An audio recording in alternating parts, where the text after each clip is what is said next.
رتوجة على فكرة القزومات طبل على الخاص، وجاي يقول ليش بس احنا القزومات جاي تغصب بينا رتوجة؟ ايش معنى الطويلات ما تغصب بيهن؟ انا راح اقول لك ليش. البنية الطويلة عند الاجانب يخلونها عرضة زياه، بس انا هم نسيت شغلة. الطويلة هنا بالعراق يخلونها تعلق بردات في منجبة في الجبهة. بعد اشتردي للقزومة اليوم فرحي تزيها للطويلة.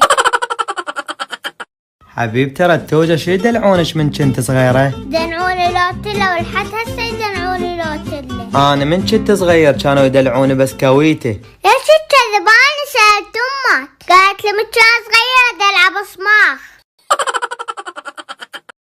تدرين شو اتمنى رتوجة؟ اتمنى اتزوج لوحدة رشيقة وانيقة واخلاق وجمال، كون كل المواصفات بيها. بس اجمل شي هو عدل البنية قلبها. وش معنى قلبها؟ لانه بدون مكياج.